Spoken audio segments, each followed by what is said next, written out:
All right. Happy Friday, my friends. Hey, real quick, if you guys wouldn't mind doing me a favor, just let me know in the chat that you can hear me. My audio was sounding a little bit wonky a moment ago. So I just want to make sure you guys can hear me okay. So if you wouldn't mind, just let me know in the live chat real quick before we carry on. Just want to make sure we're sounding good. Okay, Joey says we're good to go. So we must be good to go. Anyway, happy Friday again, guys. Welcome back to another Dividend Happy Hour. I'm sorry that we started an hour later than usual tonight. Truth be told, this is going to probably sound kind of lame, but truth be told, I needed to push it back an hour so I could go get a workout in. I knew if I stuck to our normal time, I wasn't going to be able to get a lift in. And with all the running I've been doing, lifting has really taken a back seat. And I don't want it. I don't want to let it do that. And so it was important to me. It was important tonight to get that done. So I had to push this stream back an hour. So I apologize for that, number one, but you guys are really going to hate me because number two, I won't be able to go a full hour tonight. I think I probably got a good 30 minutes in on the stream tonight. So I really apologize, guys. It's kind of a double whammy tonight. But I figure it's better than nothing. I'm still stoked to be here with you guys for episode 126. It's going to be a fun stream. I hope you guys all had a great week. And I am so happy to be hanging out with you tonight. Before we get into anything else, why don't we kick this thing off the best way we know how? So grab whatever it is you're sipping on. There we go. Ooh, love the sweet crack of a fresca. Grab whatever it is you're sipping on. And cheers, guys. Here's to you guys. Thanks for tuning in with me tonight and putting up with my just weird schedule. But also here's to the dividends. Here's to the pursuit of that sweet, sweet cash flow, which really at the end of the day is what's bringing us together. But nonetheless, cheers. All right, guys. With that, let me know a few things here in the live chat. Number one, I want to know, what did you buy this week? Which stocks did you add to your portfolio? Personally speaking, I picked up a little J&J. That's kind of been the move lately. Definitely an interesting week on the stock market. I'm looking at my account right now, and it looks like it's a bit flat compared to this time last week. Still sitting at about 92K. So it could be worse. But yeah, let me know what you picked up this week. I want to know that. Number two, what are you sipping on tonight? What did you bring to drink to the Dividend Happy Hour? I got myself a Fresca going cold classic, and it is so delicious. Let me take another sip. Oh, yeah. So let me know that, number two. Number three, did anything cool happen to you guys this week, whether in your portfolio or outside of your portfolio? I want to know all about that in the chat. Maybe you are celebrating a birthday. Maybe you, maybe you hit your 100th share of SCHD, or maybe some of you guys are hitting 100K in the portfolio this week. Anything cool that happened to you guys, investing related or not? I want to hear about that in the chat as well. And also number four, I'm curious to know, do we have any first timers here in the live stream? If this is your first time in the Dividend Happy Hour, let me know in the chat. In case this is your first time, we do this live stream every Friday night. Typically, we started at 5 p.m. Pacific time, 8 p.m. Eastern time. But as I mentioned, I pushed it back an hour tonight, which once again, I apologize for. But yeah, let me know if this is your first time in the stream. So with that, guys, let me scroll all the way up to the top here and see who we got in the building. I see Shannon is the first one I see. What's up, Shannon? Chris is here. What's up, Chris? Tack is here. Hey, Tack. Fast Eddie in the building. Jay's here. Picked up 24 shares of JetQ. Very nice. Dark Link is here. What's going on? We've got the lean, mean Dean machine in the building. What's up, Dean? Zal's here as well. He says, I'm listening, but not able to chat yet. What's up, Zal? Joey's here. Thieve. Bilgoon. What's going on, my friend? K is here. What's happening? Rich is here. Miguel. Did I already say what's up to Mike? Maybe I did. Maybe I didn't. If not, Mike, what's going on? Let's see. Oh, yeah. 2 a.m. in Portugal for Miguel. Wow. That is dedication. Thank you, Miguel. I hope it's worth it tonight. Darn Yankees here. Good play. I actually saw that play once when I was younger. Danny C with the killer milestone. Hit 250K in the portfolio this week. That's incredible. Good job. Good job, Danny. And let us know, Danny, how long have you been investing? Like, how long did it take you to hit this milestone? And if you feel so inclined to share, how much are you contributing to your portfolio every week? I'd love to know just kind of the setup that that you're rocking with that allows you to get to that milestone. That's very cool. H32 is here. What's up, H3? We got Norts, Korean Cardboard. What's happening? Jacob's here. What's up, Jacob? Ooh, Korean Cardboard's got a big birthday. 49 years old. Happy birthday, my friend. Here, you know what? We should have cheers to you. Cheers to you. Happy birthday. That's awesome. What are you going to do to celebrate? Any big plans? Nasser's here. Let's see. Picked up some AMD, it looks like. Man, Chris with the usual suspects. Vu, SCHD, Google, NVIDIA. There you go. Let's see. Ooh, TAC has happened some sake. Bought some Flynn. I'm not familiar with Flynn. Phil's here. What's up, Phil? Bought some nice little shopping spree here. Comcast, Vici, Realty Income. Most of money went to SPLG, which is the S&P 500, SCHD, and SCHG. Very nice. There you go. Striper says, I didn't pick up anything this week. However, I'm really enjoying the ride Palantir is taking me on. There you go. Ooh, Rich with a classic Corona in lime. That sounds good. Sounds very good. I had a couple really good stouts earlier this week. If you guys watched the latest episode of the Deep End with me and Ari, which if you haven't seen it, just head over to my channel. I put all the episodes there on the homepage of my channel. But I was telling Ari, you know, since I moved to Vegas, it's been so hard to find a good stout. And I love stouts. That's my favorite kind of beer to drink. I don't drink them often, but I do love them. But yeah, I just noticed here, it's so hard to find a good stout. But every once in a while, Trader Joe's will have some. And so we went to Trader Joe's earlier this week, and they had a pretty good one. I don't remember what the brewery was. It was something out of Colorado, I think, though. I should have taken a picture of it, but it was really stinking good. Really good. Man, now I want one. Anyway, let's keep going. There we go. Mupa Frida. Great job maxing out the Roth for this year. 125 shares each of SCHD and SCHG. Great job. Solid combo. There we go. Danny says getting 129 shares of J&J. Nice. Yeah, I think I officially hit 40 shares of J&J. So you are light years ahead of me with that position. Good job. Let's see. What else we got here? Nice. I see Shannon picked up some BTI. Dean picked up some LYB, HVT. I feel like those are kind of your go-tos, huh? It may be my memory's just not serving me correctly, but I feel like you maybe dollar cost average into those, Dean. I feel like I see you picking up those shares a lot of both of those two companies. Let's see. Shane says, what's up, Shane? Got 1 share of Lockheed Martin, 5 shares of RTX. Wow, okay. And then 1 share of Old Dominion. Nice. Very cool. We got DJ Meltdown in the building. What's up, DJ? There we go. Anthony's first time tuning into first time here live, 126th time listening. Nice. Well, Anthony, happy to have you live tonight. That's cool. I hope you enjoy it. Derek, cool. I worked late tonight, so the pushback helped. Nice. There we go. Sparty Party started a new position in AbbVie. Kind of an interesting move. Sparty, give us the Spark Notes version, if you don't mind. What prompted you to start this position in AbbVie? Because, man, I remember one of the right after they reported their earnings, AbbVie saw a really big pop, a really big jump in share price. Sir Dude Bro Man with a pretty laid back week, it looks like. Nice. Good to see you, man. Hope you're doing well. Oh, interesting. Bubble Chaser. Drinking water from Walmart, although I no longer own Walmart. So did you sell out of Walmart this week? Or what's the story there? I'm curious to know. Let's keep going. Nice, Patrick. Good job. Finally maxed out IRA, HSA, and 401k, and taxable account. Okay, cool. Nice. Good pickups too. Nike, VU, and SHD. Awesome. Australia. Best blood sausage. That was terrible.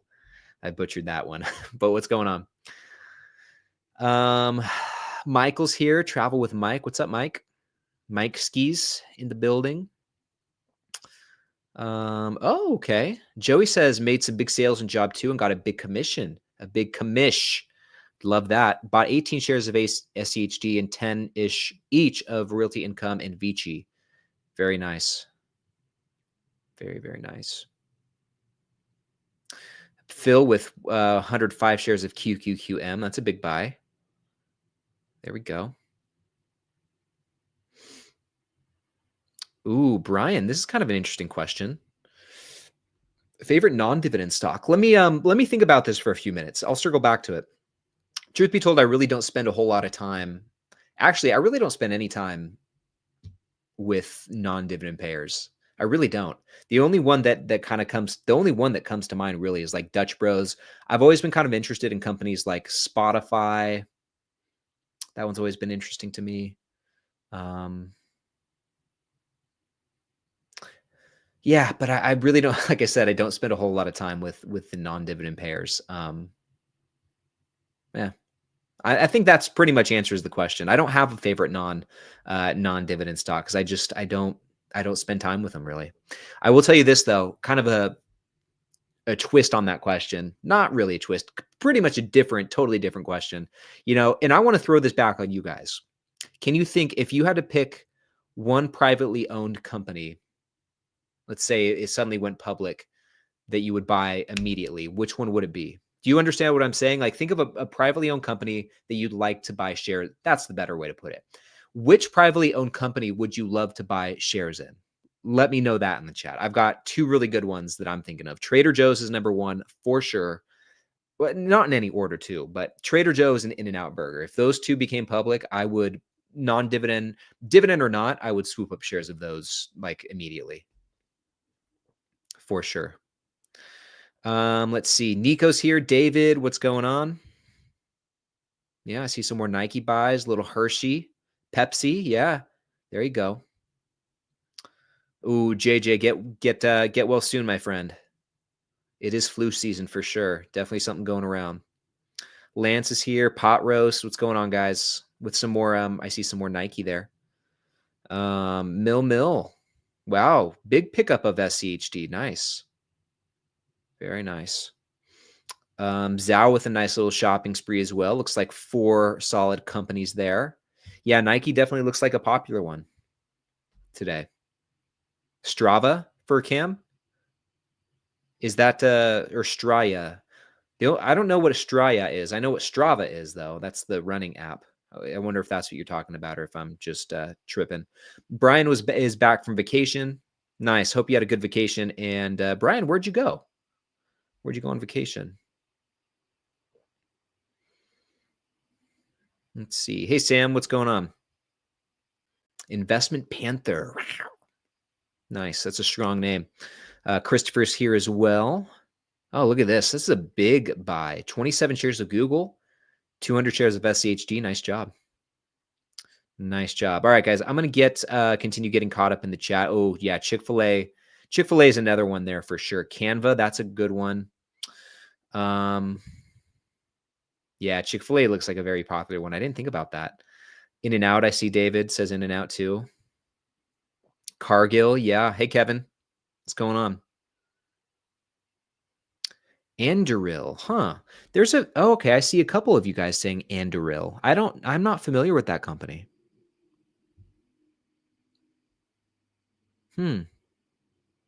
Ollie's Bargain Outlet, interesting. Let's see. This is a good question from James, who's 18 years old. We'll answer that in just a moment. What's up, James? This or that is in the building. There you go. What's happening? Okay, so back to AbbVie. Sparty said Rinvoq and Skyrizi should fuel earnings for AbbVie the next few years, like the dividend as well. Yeah, Rinvoq and Skyrizi have been crushing it. Definitely made up for Humira. Yeah, AbbVie did really well with that.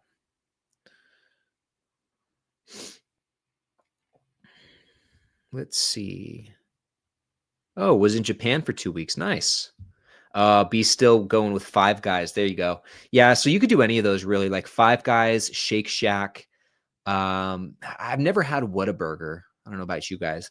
In-N-Out would be right up there for me though.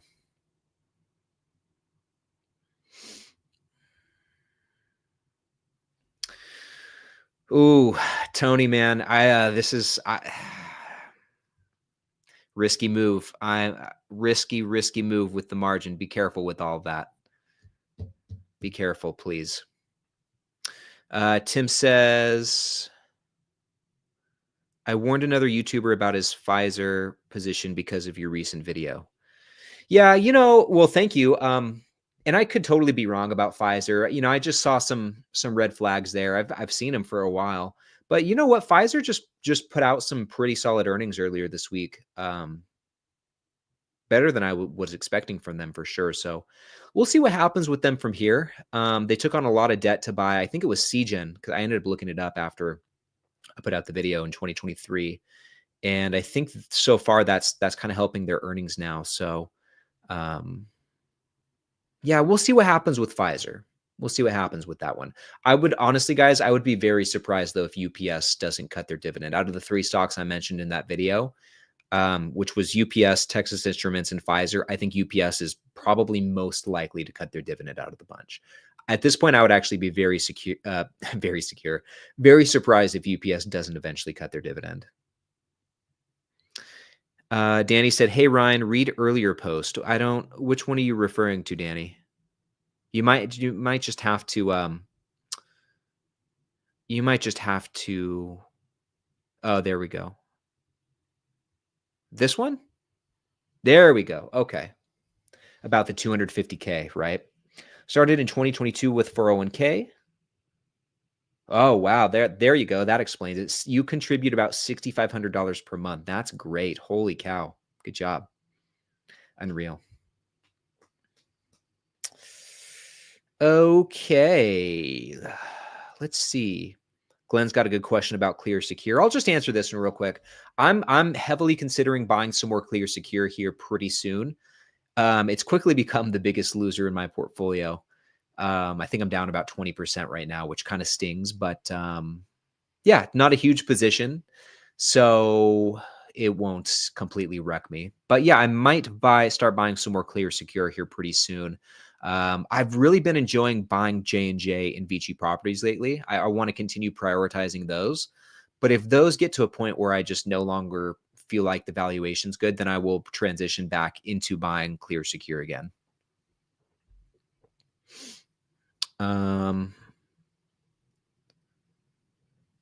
Yeah, Jordan's got a really good question about burnout. Bilgoons. And let me know how to pronounce your name there. I keep saying Bilgun. I keep saying it weird. I know I'm mispronouncing it. So if you can help me with the pronunciation, that'd be awesome. Yeah, Rich, this is a good question too about UPS cutting their dividend. So, okay, we've got 4 really good questions here. And Mill says Pfizer's not going anywhere long term. I mean, I don't think they're going out of business or anything like that. Really just talking about it in the context of dividend safety. Okay, so we've got 4 really good questions here, and we've got about 15 minutes, guys. So I'm going to try and rapid fire through these. Do you guys just see that? I just kind of drooled a little bit. I'm sorry about that. Gross. Okay, only on the live stream. So this first question comes from James, guys, and give your guys' take on this in the live chat as well. I think this is a good question for all of us to kind of chime in on. But James says, I'm currently 18 years old and have 153 shares of SCHD. James, first and foremost, great job getting started at your age. You're making a really good decision. And I'll tell you what, just making the decision to invest now at your age is going to put you light years ahead of your peers and even people considerably older than you. So keep up the good work, my friend.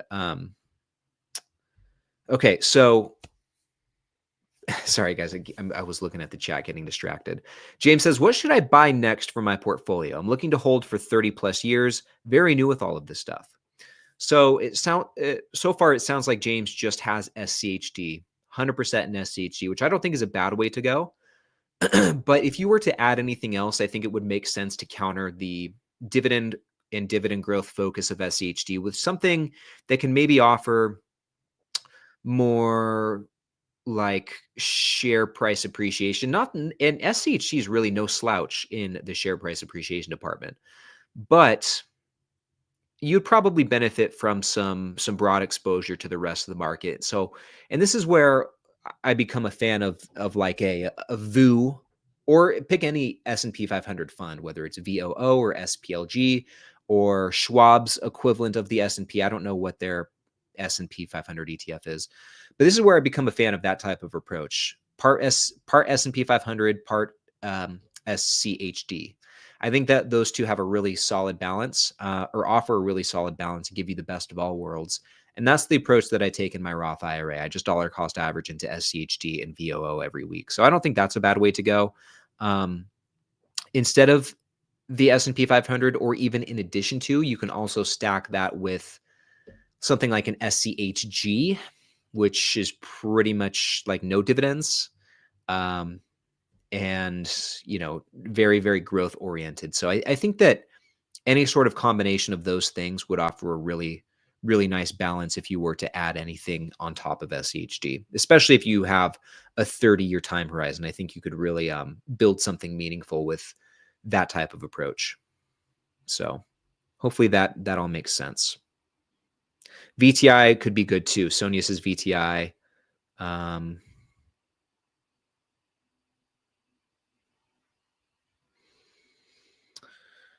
Yeah, QQQ, that could be good. That could be good. There you go.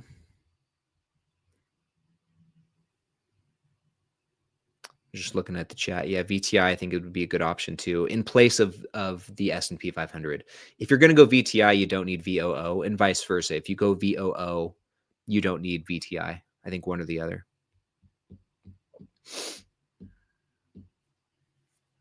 Okay. So now moving on to, this is a really interesting question from Jordan. I'm actually going to screenshot this because this might be good to answer in a future newsletter, a future video. No one's ever asked me this before, and so it's kind of a fun question. But Jordan here says, do you ever get burned out on investing? Like all the research day to day? Truth be told, yeah, I mean, I don't know if burnout is the right phrase that I would use for myself. There's stretches of time where I don't do a whole lot of stock research, and I don't know if it's not from burnout. It's not necessarily because of boredom either. It's just I'm kind of spending time doing other things. I'm kind of going through one of those phases right now, actually, where I just have other things on my plate. Like I've been running a lot lately. I've been trying to, stay focused on lifting as well. In addition to that, I'm reading a lot. I read every single day. I just finished Richer, Wiser, Happier here. I take notes on all of the books that I read. I just earlier this week started like binging poker. Just been really getting into poker this week and wanting to learn more about the game, and have been kind of playing it a lot too. A little bit more than I'd like to admit. I find it really interesting. And so that's kind of a new thing that I'm picking up. And so all of that is to say the stock research side of things has kind of taken a back seat, at least as it pertains to like, digging through any new companies. But I have been staying up to date on all of it's earnings season right now. So I've been staying up to date on all of my quarterly earnings calls, which has been fun. I enjoy doing that. And so actually this week, I think I went, let me look here, guys. So this week, here we go. I added 1, 2, 3, 4. Well, really these last couple of weeks, 5, 6, 7, I've gone through 7 different quarterly earnings just for the stocks in my portfolio. So that's something I always stay up on. But I think one of the good things about this style of investing is you don't always have to be dialed in 100%. You don't always have to be on, and you don't have to know every single minute detail that's going on in the stock market on a day-to-day basis. I think this long-term approach and investing in high-quality companies that, you can sleep well at night owning, I think it kind of lends itself to allow you to take a step back if you need to, and just kind of do other things and tune out for a bit if you should want to. I can go for a long time knowing that Procter and Gamble and Snap-on and Visa, and a lot of the other stocks in my portfolio, I can go a long time knowing that those are going to be just fine. And I don't have to keep tabs on them every single day to um, have that reaffirmed. So I think if you do feel that sense of burnout or that sense of maybe wanting to take a step back, allow yourself that too. I think that just, you do anything long enough and it can lose its luster from time to time. And I've referred to this stage of investing. This applies to really any hobby, but I've referred to it as the boring middle. And that's not something I came up with either. I think I first heard the Dividend Talk guys talking about that. They actually did a whole podcast episode, I think, on the boring middle of investing. And to explain that a little bit further, basically, and you start anything new, you get into anything new. I'm kind of going through it with poker this week, right? You start something new, you get all excited about it, and then it just becomes all consuming. It's all you want to watch, it's all you want to listen to, it's all you think about, and you just get really excited and really really consumed by it. But, after a period of time, kind of after the honeymoon phase wears off, you kind of settle into a routine where you still enjoy it, but you're not as obsessed with it as you were when you first started. And this typically comes after you've like learned the ropes and you've learned the basics and you have a good handle on what you're doing. You kind of settle into a process or a system of doing things, a system or a process of doing things. And then it just becomes part of, your regular, semi-regular routine, I suppose.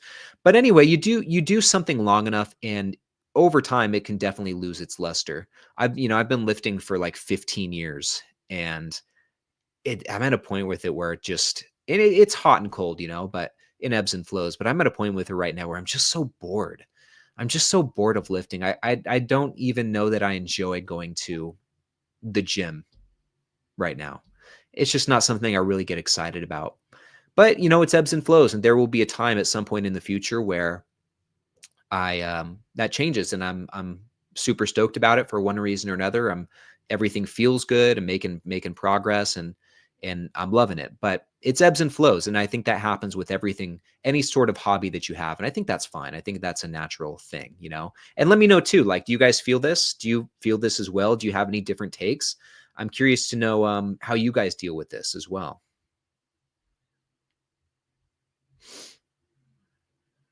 Let's see here.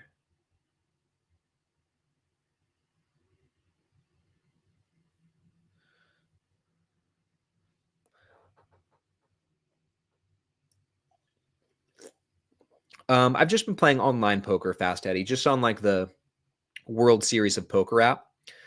Just free. I'm not putting up any money on it. I seriously, before this week, I knew about 80% how to play. I knew all of the rules. I just didn't really know like the ranking of the hands I do now.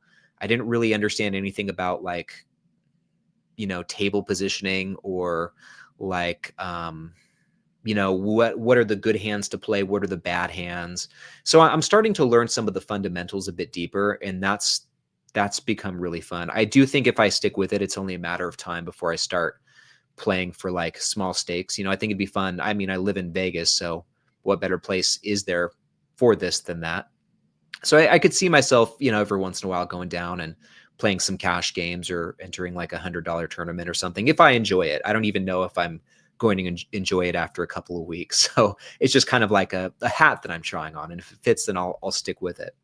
So, but yeah, that's cool. Some of you guys, sounds like some of you guys play as well. So, and I'll tell you what too, I was thinking about this and I'm really getting ahead of my skis with saying this, but I was telling myself, if I stick with this and it becomes like a regular thing, maybe I'll start a second channel or something where I just live stream playing poker, but I'm so far away from that. But if I stick with it, it's an idea that I'll keep in the back of my mind because it's fun. And there are applications to investing.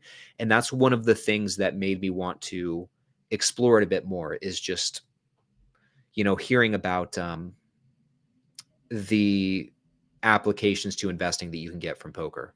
So, dividend. Yeah. This would be fun. Dividend collectors in Vegas play some poker. There you go. Let's see. Lifting is boring. Yeah. Yeah. I have a small doable routine I force myself to do. Yeah. At this point for me, it's just part of my routine. It's kind of like investing too. Like during the times where I maybe don't, um, I feel like I want to start diving deep into a new company, which I do every few months. I do. I would say that, and I take notes on it too. Like I publish. Let me go over back to the website. Um, Looking over here, like I put out a deep dive on Clear Secure not too long ago. Before that, I did a deep dive on Visa. It's not on here. And then I also have one on Shutterstock on the site. And I think every couple months or every few months, I'll probably add a new company um, to that. But it takes a lot out of me doing these deep dives. And so I kind of want to give myself a little break between doing them. But let's see. What was I talking about?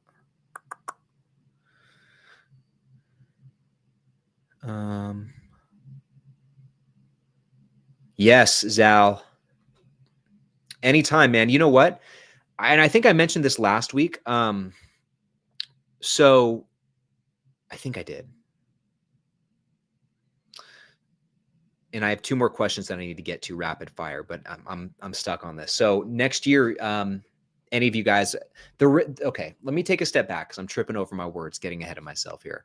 So in a couple weeks, I'll be running the Las Vegas Rock and Roll Marathon. I'm only doing a half marathon, but the entire race is on the Strip. So you're starting at like one end of the Strip, like around New York, MGM Grand.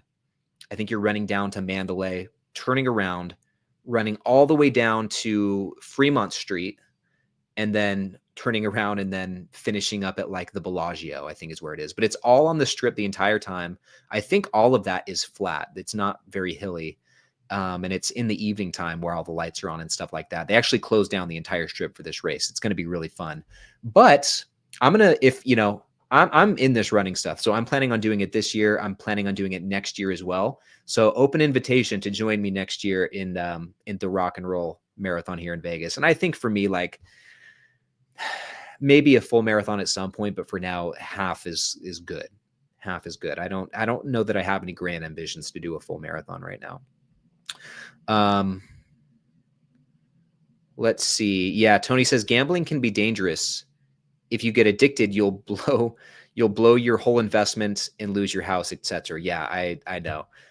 Truth be told, it's not like gambling in general is not an itch that I have really. And I do believe that poker is a lot different than playing something like craps or roulette or slots or blackjack. It's a totally different beast than those type of games. But yes, gambling can certainly get you into a lot of trouble.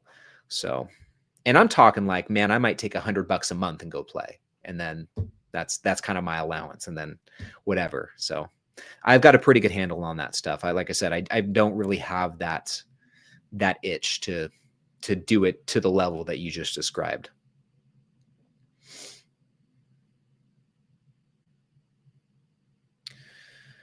Let's see. Okay, guys, I got to get back to these questions because we gotta wrap it up here.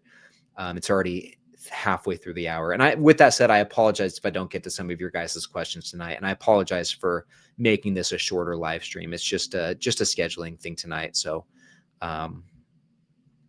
okay. So Bill, did you ever tell me how to pronounce your name? Bilgun? I'm just going to keep saying Bilgun until I see the message. Maybe I skipped it. Let me just double check that. I wish I could search your comments here in the chat. I don't think you did share it with me. Yeah, how do you pronounce your name? Okay, Bilgan, can you explain dividend growth stocks and how they grow? Yes, absolutely. So this might be kind of a long-winded answer, so bear with me. So dividend growth stocks are a category of dividend-paying stocks that typically their dividend profile is typically like this. They typically have a low starting yield, somewhere I would say generally 3% or below is where you might see classic dividend growth stocks.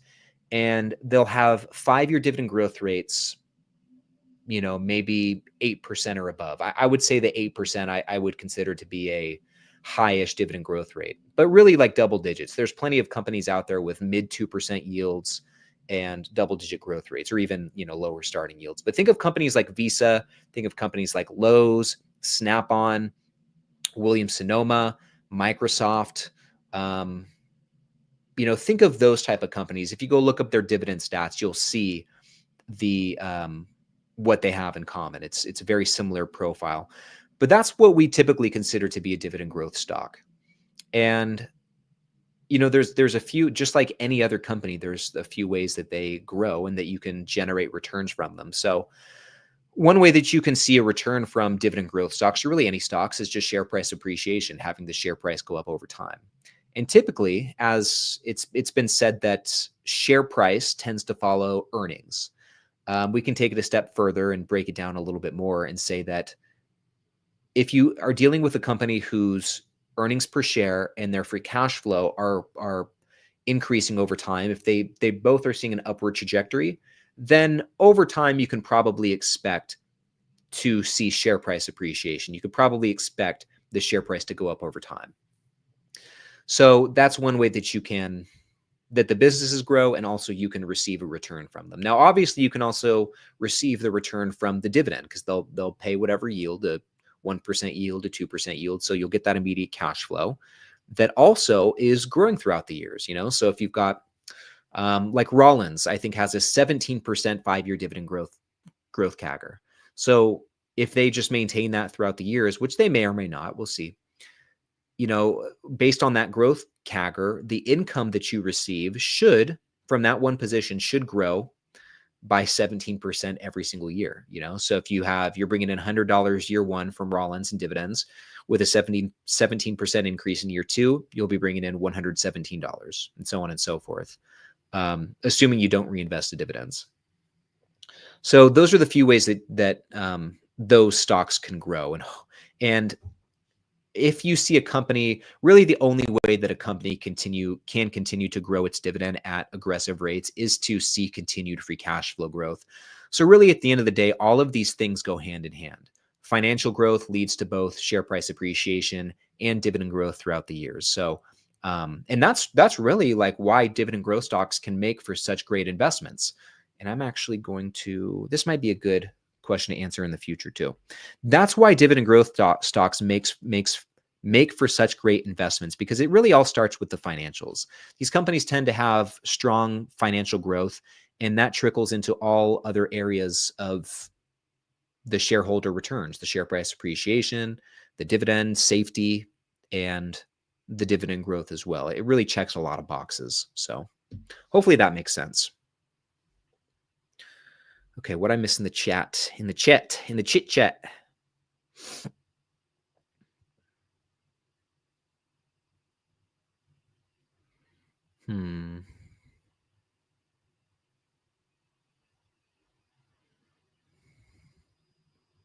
Yeah, Striper Kid. There you go. Okay, so Bilgan is correct. Okay, that's cool.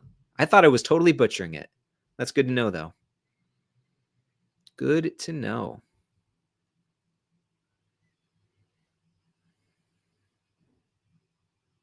Ooh, Blaze, are you using Rollins for pest control at your new house? No Rollins over here.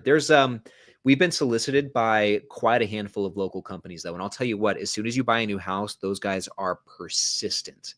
I bet there were 3 different companies that all local companies that came out and did the whole door-to-door thing. So that I will say is the downside about a company like Rollins. They operate in a very, very fragmented industry, very fragmented.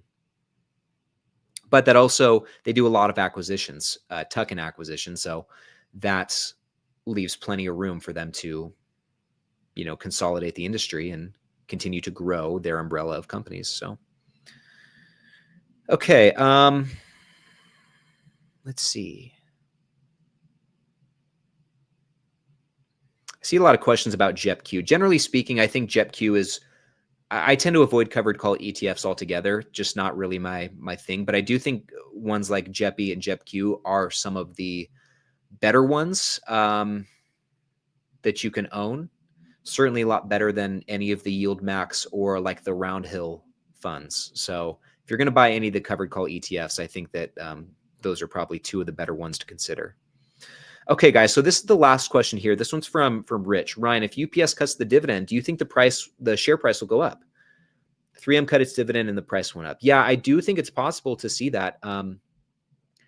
Yeah, in a lot of cases too, like for UPS, it's a necessary move for them to cut their dividend. It would be a good move for the business objectively, and so it would not surprise me to see the share price go up because they can free up some capital and use elsewhere instead of putting so much towards the dividend.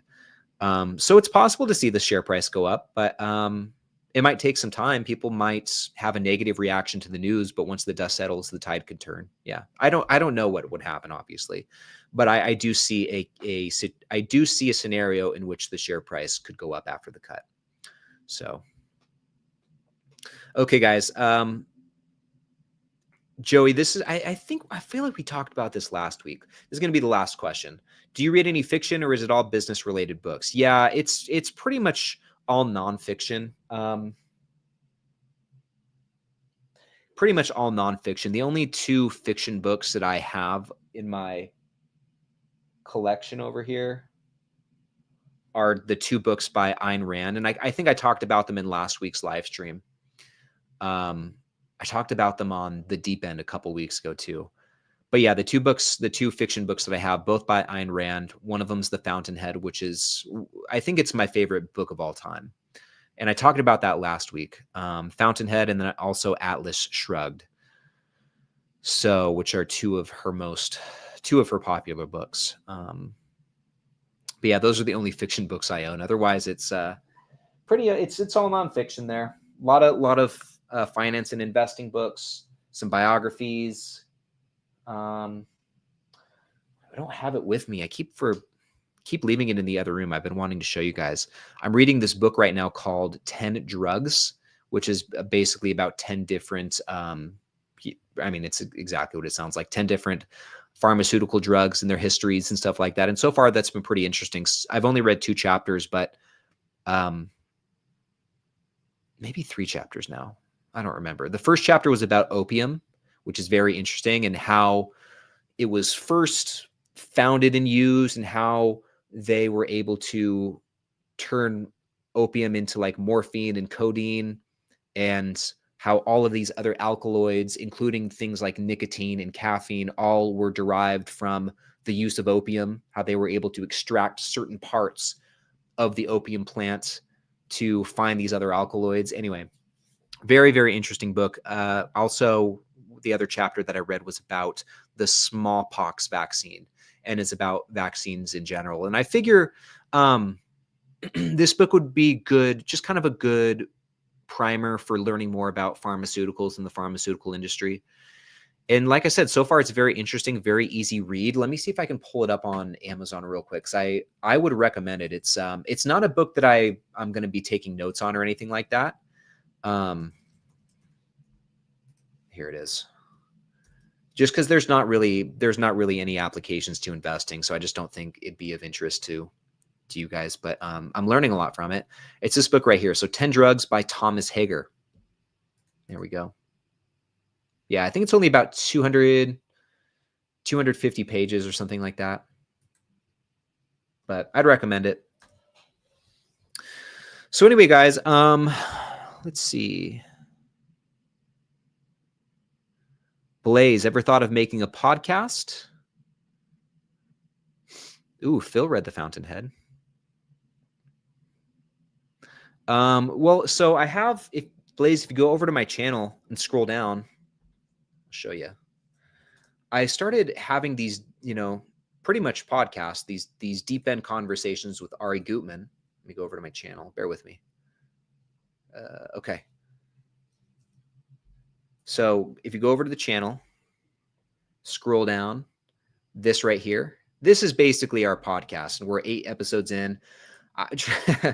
Honestly, I haven't So anyway, go check those out. If you're looking for more podcast stuff, it's all unscripted, unplanned. We basically just hop on, start talking, and see where it goes. It's been a lot of fun. But yeah, that's our podcast. And I'm almost embarrassed to say this, but I don't know how to get it on Apple Podcasts and Spotify. I'm sure it's a very simple thing. I haven't taken the time to learn how to do it.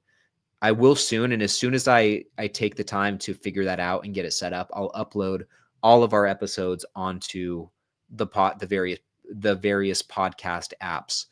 But yeah, we're planning on doing that every single week from now on. And it's been a lot of fun. And yeah, definitely check it out and let me know what you think.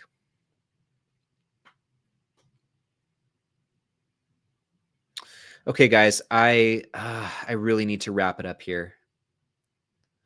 I really need to wrap it up. Oh, be still, man.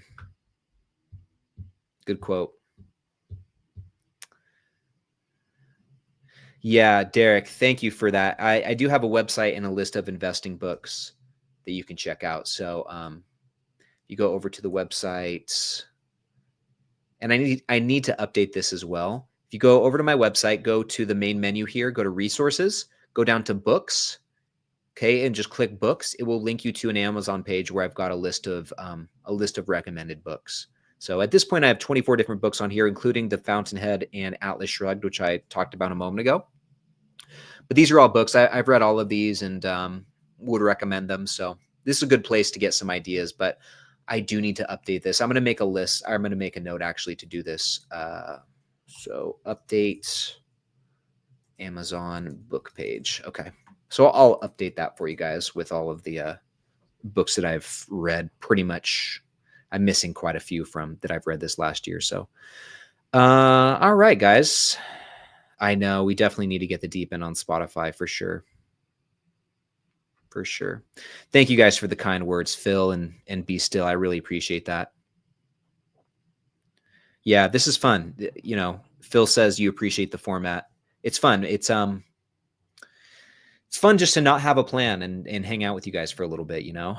So, but I really do have to wrap it up. And unfortunately, if I don't stop now, I'm going to go the full hour and I need to get going. So, I apologize, but thank you guys so much for a fun 45 minutes. Yeah, quick one, but a good one. So it's almost too quick too. Maybe I've got a lot of work these next couple of days, but maybe I'll, if I have a free hour or something, I'll hop on and do like an impromptu live stream, maybe like tomorrow or Sunday or something while my wife's working. So we'll see, guys. I won't make any promises, but I wish I could stay on longer, but all right, guys. Otherwise, I hope you guys have a great weekend. Be sure to tune into Sunday's video. I actually have a really interesting video coming out Sunday that I filmed earlier today talking about some of the biggest misconceptions and some of the most massively misunderstood things about dividend investing. You know, some of this stuff you guys will have heard me talk about before. Some of this stuff you guys will already know. Some of it might be new even. But either way, it's going to be a good video. I'm pretty happy with it. And that'll be coming out on Sunday. You guys definitely check it out. But otherwise, hope you all have a great weekend. And thank you. Oh, Tim, you got me, man. You got me right at the end. What inspirational quote would you leave on? Okay. One quote for you.